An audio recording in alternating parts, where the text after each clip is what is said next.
Okay, so with those ideas now in place, let's see if we can put all that together and build off some ideas that we even had from our steady state diffusion on how a diffusion constant varies. And let's put it all together. So here's an FCC iron carbon alloy that initially already had some carbon in it.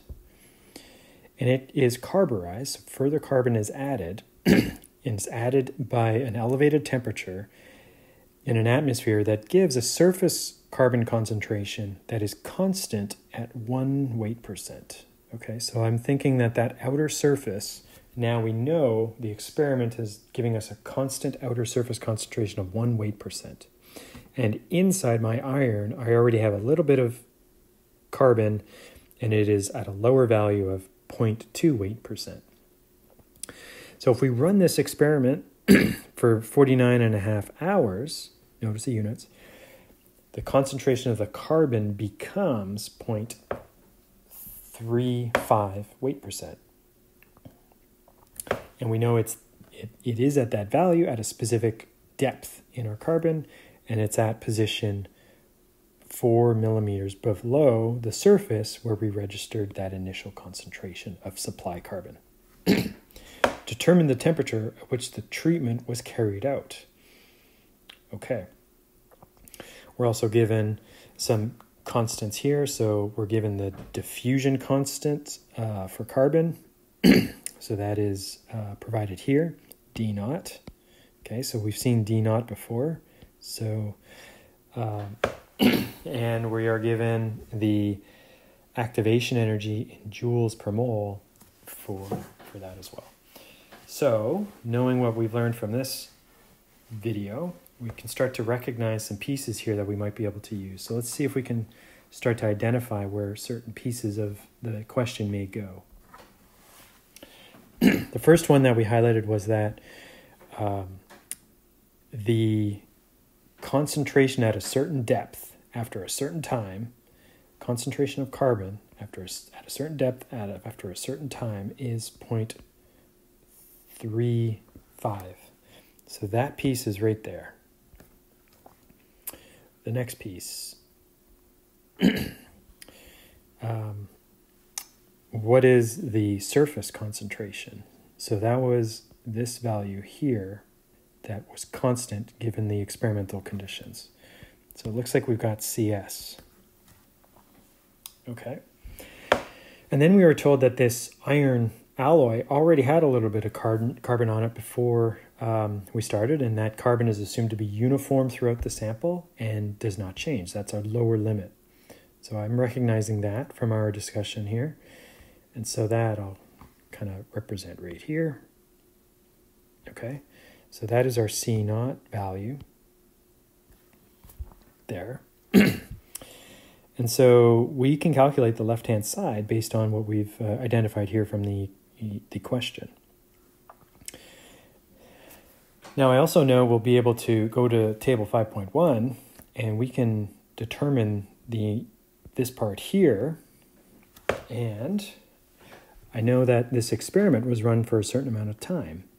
So the amount of time for this experiment in hours, which we may have to do a little bit of work on to ensure is in the right units per what we see in diffusion constant, would maybe go to the time piece of this equation. Okay, and then another piece here is, of course, what is the depth x? So I think we were told that is 4 millimeters below the top surface. So again, we may need to make sure that the units here are appropriate. And so I'll do my little squiggle there to maybe indicate that we might have to do some work on x to get it ready in its right units. And so right now I'm seeing a route forward to calculate D, a diffusion constant that is very specific to the temperature that is in question, okay? I'm also reminded of content from the previous lecture where we saw that D is dependent on temperature, and it varies according to some D naught relation with an E raised to the minus Q for diffusion, the activation energy for diffusion divided by the gas constant, and that temperature value.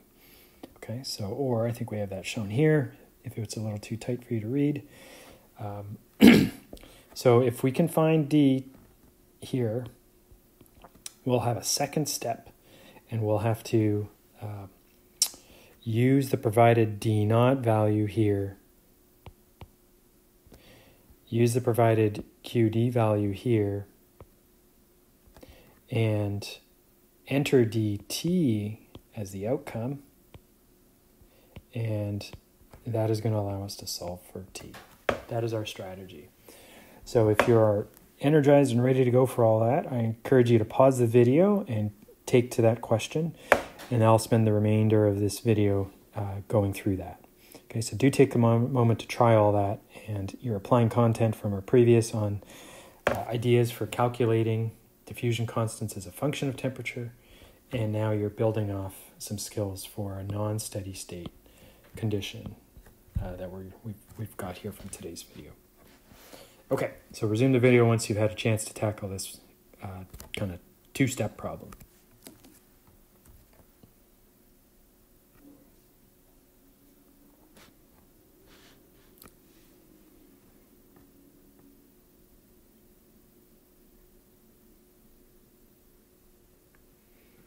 Okay, so for the solution,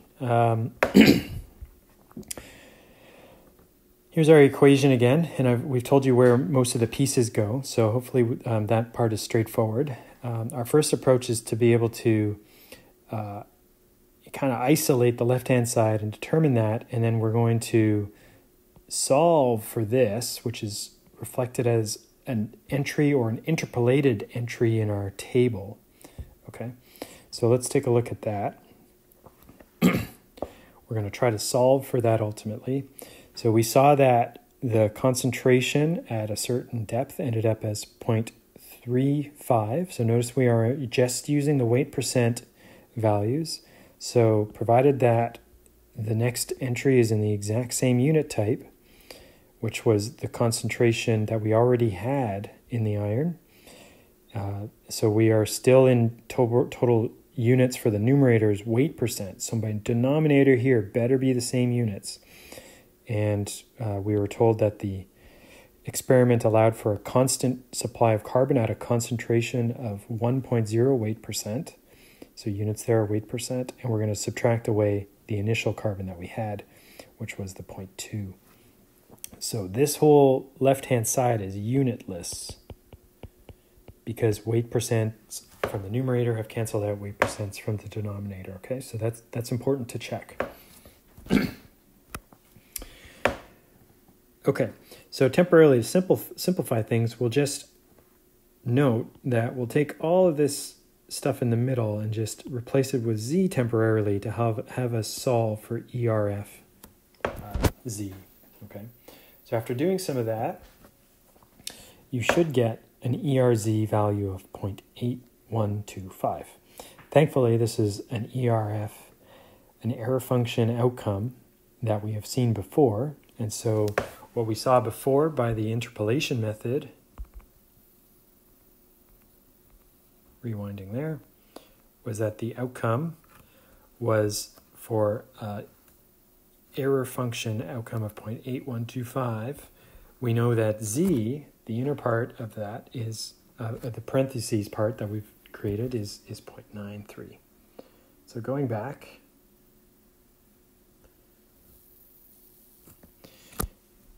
this means that Z is equal to 0.93 by that interpolation method.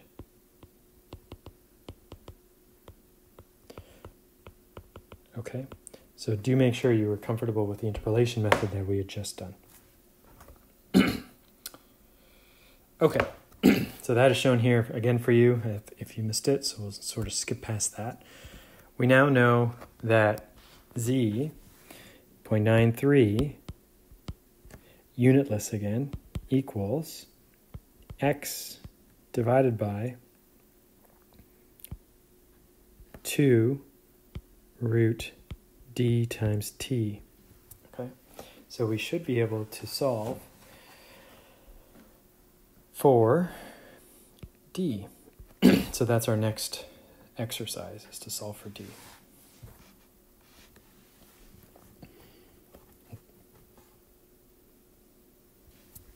Okay, so here that is again. Solving for D, we're going to have Z squared. So, sorry, hang on, let's do this differently. Let's cross multiply, so we will get x over z is equal to the denominator, dt. Dividing through by 2, we're going to get x divided by 2z. I put a curve on that 2, so you know it's a 2, is equal to root dt. Now we can square both sides. So dt is equal to x squared over 4z squared. And now we can divide through by t. So our diffusion constant, which is specific to some temperature condition, is equal to x squared divided by 4z squared t. Okay, so I believe I have that cleaned up a little nicer for you here, animated, ready to go. So let's allow that to shuttle in. And there we have it. This would now be the next opportunity where we could apply some of our numbers here and solve for d. Okay, and so here's what we've got there. We've transformed the x depth into meters. So notice that transformation. Be very careful there. Meters have been used there. And we've transformed our time value here into seconds. And we're showing that transformation right here. Okay, so again, recognizing that our diffusion constants are typically in meters squared per second, sometimes centimeters squared per second. Okay, so make sure you've carried that through okay. And our numerator here is of course giving us the right units here. Okay, so that gives us the diffusion constant. The next part of this problem was to look at that diffusion for temperature being based off some baseline diffusion constant raised to an exponential or multiplied on an exponential, which is q d over rt, and we need to solve for t. Okay, so after you take after we do dt by d naught equal to e minus q d over rt, we can take the natural log of both sides. That's going to give us negative q d rt. We're trying to find t. So this transforms now. Natural log of dt minus natural log of d naught is equal to the same thing, qd over rt. I can cross multiply, and so that'll give me qd divided by all of the left-hand side, d naught. That gives me just the denominator on the right-hand side, and we'll take the negative over there as well. And now I can divide both sides by r. Okay, so that'll give me t ultimately here. If we want to bring the negative sign into the denominator here, well, we end up flipping the order, but we'll leave it as is for now. And so qd negative must equal r, and then the difference between those natural log values. dt minus natural log d naught. And that is equal to t. Okay. So the only difference between this one that's animated and here is having done work with the negative sign first to flip the order there. Okay, so showing you both of those approaches on purpose. In one approach, the parentheses set down here is going to come out negative to cancel the negative sign that we have here. Or if you do work on it early, you don't have that issue, and this outcome here will be a positive outcome to make sure that our temperature values in Kelvin are positive, of course. Okay, so let's, now that you understand how that was derived, let's clean that up so you can see the final answer.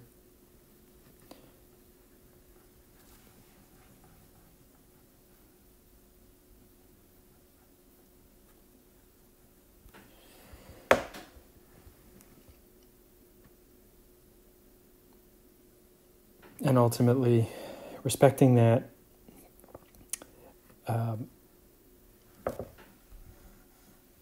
we've had to match our diffusion constants purposefully to have the same units. So again, we want to make sure perhaps there is a need for a dimensional analysis type transformation there, but these are matched, so we're able to just simply apply their natural logs, take the difference, and then apply the ideal gas law constant, 8.314 joules per mole dot K. And so after taking the parenthetical statement here, multiplied by that R constant, taking that as a denominator to the activation energy, we can calculate that temperature for this experiment. So all that to say that this experiment happened at 1300 Kelvin, or about 1027 C, for changing the amount of carbon in this FCC iron carbon interstitial mixture.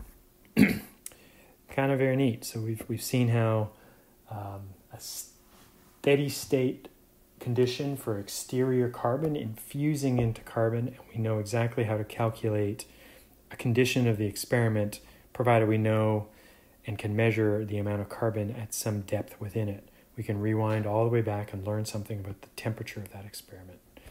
Kind of a neat thought. Okay, hope you appreciate all that.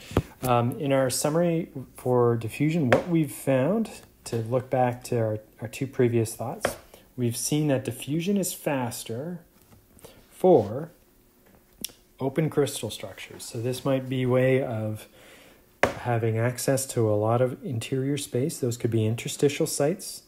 Those could be vacancies. Okay, so the more populated the vacancies, interstitial vacancies, or vacancies missing atoms in a cubic system that is crystalline, we're going to have higher diffusion. We've seen that those secondary materials, so this might be what diffuses in, end up bonding within the material by way of them occupying new sites. And we've studied different conditions for smaller diffusion atoms like carbon into iron, and even kind of commented briefly here on low density materials in the form of amorphous matter, like ceramics or even polymers. Conversely, if we're going to make diffusion slower, we will kind of want to do the opposite to the first bullet. We would want to densify the material, drop the temperature, reduce vacancies, pick materials that have a high occupancy for all spots, including interstitials, and diffusion is going to be very slow. We're going to see slower diffusion kind of later in the course when we talk more about covalent bonding. And so materials that have covalent bonding, it's going to be much slower. So the bonds there are stronger, as we've seen in one of your exercises, your Excel exercise. I'm reminded of that. Your bond strength, your depth of the